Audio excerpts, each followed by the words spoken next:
A wedding is often the culmination of love's journey, a day where two lives merge into one in the presence of family and friends. For Sarah Whitman, it was supposed to be the beginning of the future she had always imagined. On a warm summer day in Austin, Texas, Sarah stood at the edge of a flower-lined aisle, wearing a custom lace gown she had spent months choosing. Her groom, David Whitman, waited for her at the altar, looking every bit the part of the devoted husband-to-be. Guests smiled warmly, cameras clicked, and whispers of admiration filled the air. It seemed perfect. Yet, as Sarah walked toward the man she believed was the love of her life, the weight of a devastating truth bore down on her. Among the smiling faces in the crowd, one stood out to Sarah, her younger sister, Megan. A sudden unease gripped her, not because of Megan's presence, but because of what Sarah had just learned moments earlier. Earlier that day, as Sarah prepared in the bridal suite, her maid of honor had hesitated before delivering the news. "Sarah," she said carefully, "there's something you need to know." At first, Sarah dismissed it as pre-wedding jitters, but the next words cut her to the core. "David and Megan, they've been seeing each other for months." The words hung in the air, slicing through Sarah like a blade. She wanted to believe it was a cruel joke, a misunderstanding, or perhaps even an attempt to sabotage her happiness. But the details her friend provided were too specific to ignore. The stolen glances, the late-night texts, and an uncharacteristic closeness that others had quietly noticed but dared not speak of until now. The realization sank in. Megan, her younger sister, so trusted, so close, had betrayed her, and David, her fiancé, had allowed it to happen. The minutes before the ceremony blurred into chaos in Sarah's mind. She replayed the past few months with David, searching for signs she might have missed. His distance, the excuses about late work meetings, the cryptic phone calls he brushed off as unimportant, it all came rushing back. Yet, against her instincts, Sarah made the decision to go ahead with the ceremony. Hundreds of guests were waiting. She needed time to process, to hear David's side of the story, to confront Megan privately.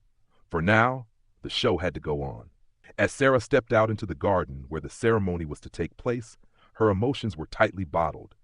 Her friends and family only saw the serene bride they expected. The crowd rose in unison, their faces filled with joy and anticipation. Yet as Sarah walked closer to the altar, her gaze locked briefly with Megan's. Megan sat in the second row, her expression unreadable. For a fleeting moment, Sarah thought she saw a flicker of guilt in her sister's eyes, but Megan quickly looked away. David smiled as Sarah approached, his expression radiating love, or at least that's what she had always believed. But now, every gesture, every smile felt hollow. Did he feel guilt, or had he rationalized his actions as justifiable? Sarah couldn't tell. Her mind replayed the accusation over and over, building a storm of doubt and pain that grew harder to suppress with every step she took. The officiant's voice broke through the haze, welcoming everyone to the ceremony. As the opening words unfolded, Sarah felt her emotions threatening to spill over. She glanced at David, then at Megan, who seemed to be avoiding eye contact altogether. Was it shame, fear, or something else entirely? Every vow David spoke sounded like a lie now. Her hands trembled slightly, and she felt tears welling up in her eyes. Sarah could no longer hold it in. Before the officiant could ask her to repeat her vows, she spoke, her voice trembling but resolute. "I can't do this," she said, her words freezing everyone in place. A murmur rippled through the crowd as confusion and shock spread. David looked at her, bewildered, his mouth opening as if to speak, but no words came out. "David," Sarah continued, her voice stronger now, "is there something you need to tell me? Something about Megan?" The air grew heavier as the audience looked between the bride, the groom, and the sister in the second row. Megan's face turned pale, her hands clutching her dress tightly. David's expression shifted from confusion to alarm. "Sarah, what are you talking about?" David stammered, his voice betraying his unease. But Sarah wasn't backing down. "I know about you and Megan," she said. The crowd gasped audibly, whispers swelling as guests tried to piece together what they were hearing. Megan stood abruptly, her face flushed. "Sarah, please," Megan began, but her voice faltered. The scene descended into chaos. Guests whispered and pointed, their curiosity and shock visible. David tried to take Sarah's hand, but she pulled away. Don't touch me, she said coldly, her voice filled with heartbreak and fury. Megan moved toward the aisle as if to leave. Sarah turned to her sister, her voice sharp. You don't get to run away from this, Megan. You owe me the truth. How long? Sarah asked, her eyes locked on Megan. How long has this been going on? The tension in the air was unbearable, every second feeling like an eternity. The crowd erupted in gasps and murmurs once more. David buried his face in his hands, and Sarah felt her world collapse entirely. Everything she had built with David, every moment they had shared, felt like a cruel lie. And the betrayal wasn't just his, it was Megan's too, her own flesh and blood. The reception that followed was a blur for Sarah. She forced smiles for photographs, accepted congratulations, and participated in the traditional first dance, all the while her mind remained fixated on the betrayal.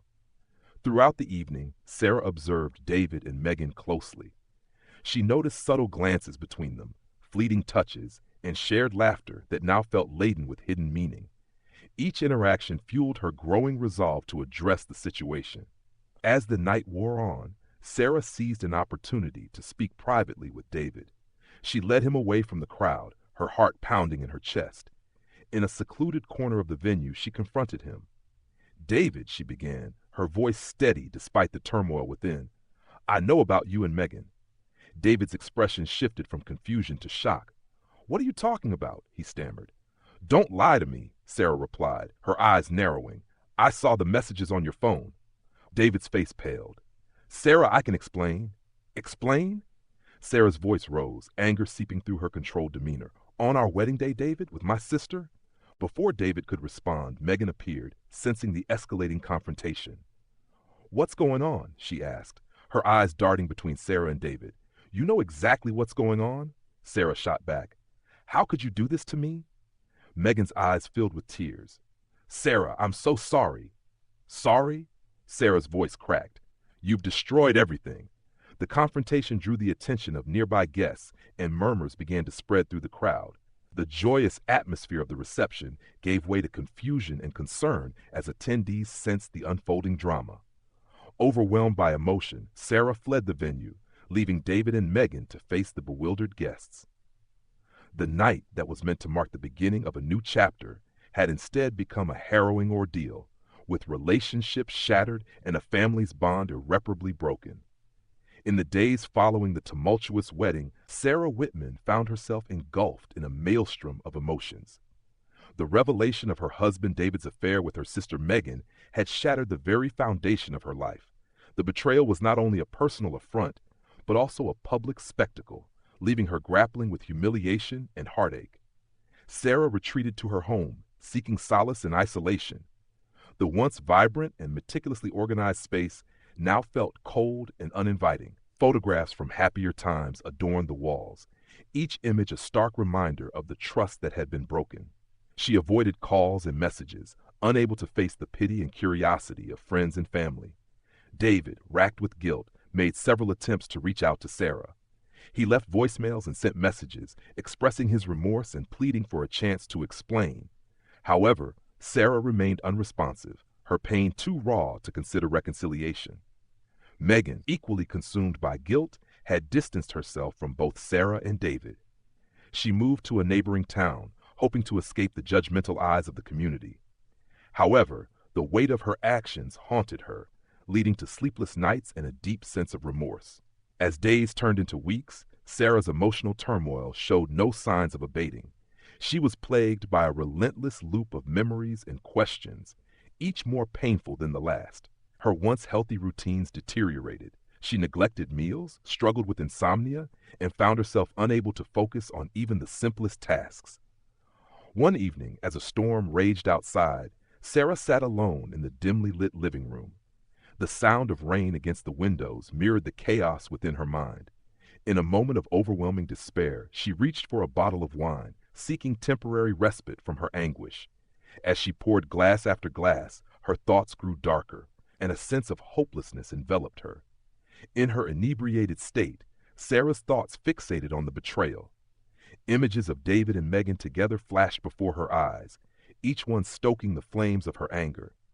The room seemed to close in around her, and she felt a suffocating weight pressing down on her chest. Driven by a surge of emotion, Sarah stumbled to her feet and made her way to the kitchen. Her vision blurred by tears and alcohol, she reached for a drawer and retrieved a sharp kitchen knife. The cold metal felt heavy in her hand, a tangible representation of the turmoil within her. At that moment, the doorbell rang, its chime cutting through the silence. Startled, Sarah hesitated, the knife still clutched in her hand. The doorbell rang again, followed by a series of urgent knocks. "Sarah, it's me, David. Please, we need to talk." Hearing his voice ignited a fresh wave of anger within her. How dare he come here after everything he had done? Her grip tightened on the knife as she moved toward the door, her mind a whirlwind of conflicting emotions. She opened the door to find David standing there, drenched from the rain, his expression a mix of desperation and regret. "Sarah, please, I know I hurt you, but we need to talk about this." Sarah's voice trembled with rage. "Talk? Now you want to talk? After betraying me with my own sister?" David stepped forward, his hands raised in a placating gesture. "I made a terrible mistake, but I love you, Sarah. We can work through this." The audacity of his words sent Sarah over the edge. Without thinking, she raised the knife and lunged at him, her vision clouded by tears and fury. David's eyes widened in shock as the blade pierced his abdomen. He staggered backward, clutching the wound, his face contorted in pain and disbelief. "Sarah!" he gasped, collapsing to the floor. The reality of what she had done hit Sarah like a tidal wave. The knife slipped from her grasp, clattering to the floor. She fell to her knees beside David, her hands hovering over him, unsure whether to touch him or recoil. "Oh my God, David, I'm so sorry. I didn't mean to." David's breathing grew shallow, his skin paling as blood pooled around him. Panic surged through Sarah. She scrambled to her feet and grabbed her phone, as if dialing 911 with trembling fingers. 911, what's your emergency?" I stabbed my husband. Please send help." The operator's voice remained calm. "Ma'am, I need you to stay on the line. Is he breathing?" Sarah glanced at David, his chest rising and falling in shallow breaths. "Yes, but barely. There's so much blood." "Apply pressure to the wound. Help is on the way." Sarah dropped the phone and pressed her hands against the wound, her tears mingling with the rainwater on David's face. "Stay with me, David. Please, stay with me." Minutes felt like hours as they waited. The wail of sirens in the distance offered a glimmer of hope, but as they drew closer, David's breathing slowed and his eyes began to close. "David, no!" Sarah cried, shaking him gently. "Stay with me. Help is almost here." By the time paramedics arrived, Sarah was kneeling in a pool of blood, her hands still pressed against David's chest. The EMTs moved quickly, assessing his condition, but the expressions on their faces said it all. One of them turned to Sarah, his voice steady but somber. "Ma'am, we need to transport him immediately. Please step back." Sarah stood, trembling, as they worked to stabilize David. The reality of the moment began to set in. She watched as they carried him out on a stretcher, the sound of the rain still hammering against the pavement, drowning out her sobs. The flashing lights of the ambulance disappeared into the distance, leaving Sarah standing in the doorway, soaked and shaking. Moments later, the police arrived, and Sarah found herself facing the consequences of her actions. As an officer approached her, she held up her blood-stained hands, her voice barely a whisper. "I didn't mean to do it," she sobbed. "I didn't mean for any of this to happen." Sarah was handcuffed and escorted to the back of a patrol car, her mind reeling. The night that began with David's desperate plea for forgiveness had ended in tragedy, and nothing would ever be the same again. In the aftermath of the tragic incident, Sarah Whitman was immediately taken into custody by law enforcement officers. The gravity of the situation was evident as she was escorted from her home, her wedding dress now stained with the blood of her husband David. The community, still reeling from the shocking events of the wedding day, was further stunned by the news of David's death. Sarah was charged with second-degree murder and awaited trial in the county detention center. The legal proceedings that followed were a focal point for both the media and the local populace. The courtroom was filled to capacity during each session, with many more following the case through news outlets and social media. Megan, Sarah's sister, and the central figure in the affair that precipitated the tragedy, was called to testify. Her appearance in court was met with a mix of curiosity and disdain. On the stand, Megan recounted her relationship with David, expressing remorse for her actions and acknowledging the pain she had caused her sister. Her testimony was emotional, and at times she struggled to maintain her composure. The community's reaction to the case was deeply divided. Some viewed Sarah as a victim of profound betrayal, driven to an uncharacteristic act of violence in a moment of emotional turmoil. They empathized with her plight, understanding the depth of her anguish upon discovering the affair between her husband and sister. Others, however, condemned her actions, asserting that no amount of betrayal could justify taking a life. They argued that Sarah should have sought legal recourse or counseling rather than resorting to violence. The trial delved into the psychological and emotional factors that led to the fatal confrontation. Expert witnesses testified about the impact of betrayal trauma, explaining how such profound emotional wounds can impair judgment and lead to impulsive actions. The defense argued that Sarah's actions were not premeditated, but rather a spontaneous response to the overwhelming pain and betrayal she experienced. After weeks of testimony and deliberation, the jury reached a verdict. Sarah was found guilty of voluntary manslaughter, acknowledging the mitigating circumstances of her emotional state at the time of the incident.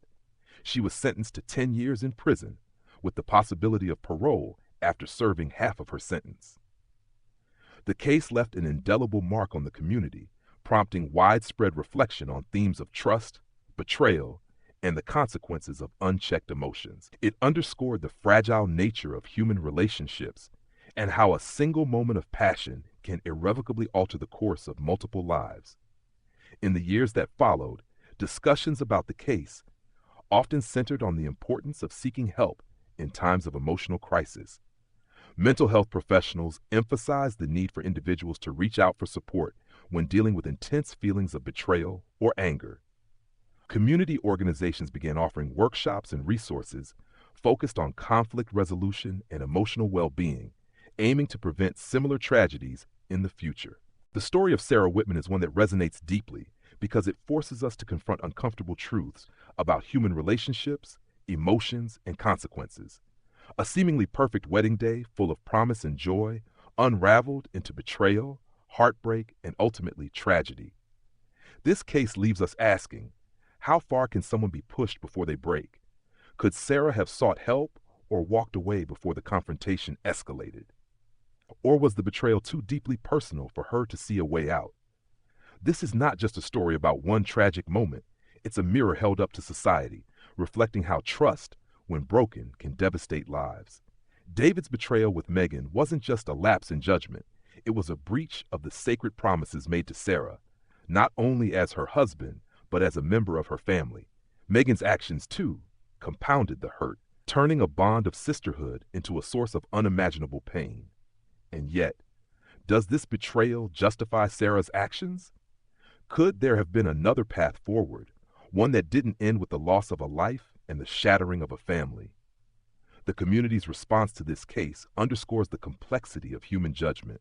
Some saw Sarah as a victim of profound emotional manipulation, pushed to her limits by the people she trusted most. Others viewed her actions as unjustifiable, a loss of control that led to an irreversible act of violence.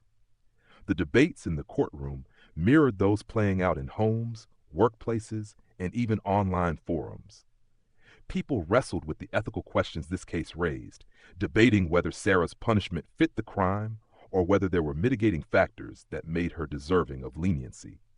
As Sarah serves her sentence, her story remains a powerful reminder of the importance of addressing emotional trauma and seeking help when trust is betrayed. This tragedy is not an isolated event, but part of a broader conversation about how we manage our emotions in the face of betrayal and how we can prevent such outcomes in the future. The scars left by this incident are not only physical or legal, but emotional, rippling out to touch everyone involved: Sarah, Megan, their families, and the community that watched in stunned silence as the events unfolded. What would you have done in Sarah's place? Could this tragedy have been avoided if David had confessed earlier? If Megan had chosen a different path? If Sarah had sought help before reaching her breaking point? These are the questions we must grapple with as we reflect on this case. We invite you to share your thoughts in the comments below. Do you believe Sarah was a victim of circumstances, or do you think her actions were unjustifiable? What lessons do you think can be learned from this heartbreaking story? We'd love to hear your opinions.